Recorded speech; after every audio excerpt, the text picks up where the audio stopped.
Democrats have made it very clear they plan to put Joe Biden in the White House in January, whether he wins the election or not. Watch.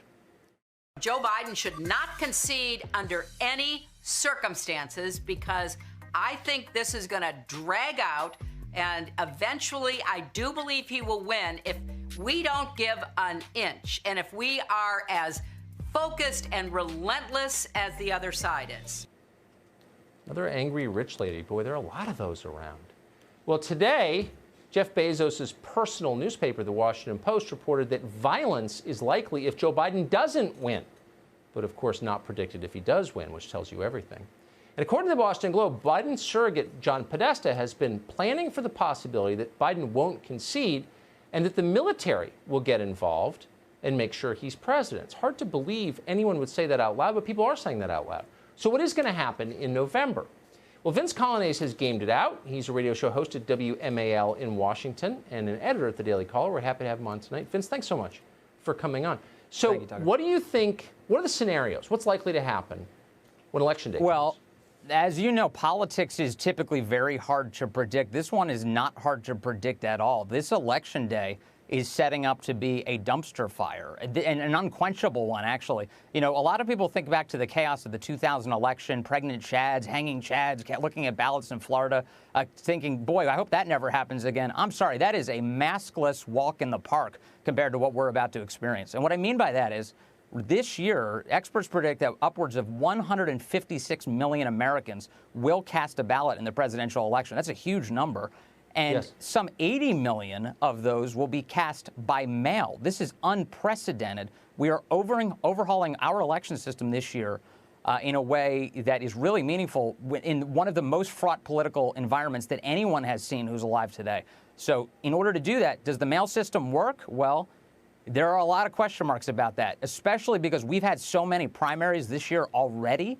And look at what happened in Nevada, in Pennsylvania, in New York, where 84,000 ballots were just disappeared. That was 1 out of every 4 voters not counted for. They were rejected in New York.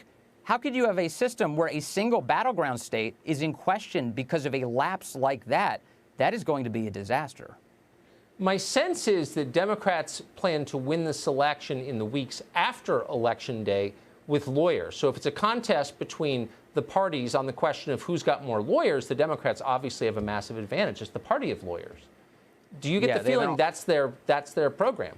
Yes, they have an army of lawyers and again, unquenchable desire to win. You heard it vocalized there by one of the most famous Democrats, Hillary Clinton, saying that under no circumstance should Joe Biden concede this election. John Podesta, as you mentioned, was her campaign chairman. The war game that they gamed out in June was essentially this, that come the election, he would refuse to concede, playing Joe Biden, and that he would challenge the results of the Electoral College. He would manipulate the actual electors to the Electoral College. And in their war game scenario, 3 states, Washington, Oregon, California, all 3 of the states on the western seaboard threatened to secede from the Union.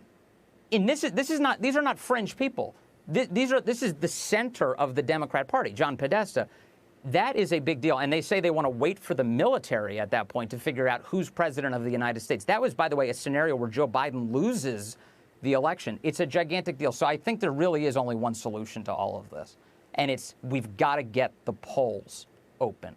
We have very little time, but it is of immense importance that people vote in person. If Americans can't have confidence in their election system, the whole thing falls apart. We have such low trust in our institutions today at all levels, government, media, everywhere. If you lose faith in your election, that's how you become third world. Open up the polls. Congress can use its compulsory capabilities, threaten funding, force these states to reopen, whatever you have to do. Enfranchise every American voter you possibly can. Because right now, the state's governors are shutting down polls across the country, and it is safe to vote. Doctors Fauci and Dr. Birx, they say it's safe to get in line and cast a vote. Unless you're in that very vulnerable population, then go ahead, cast that mail-in ballot.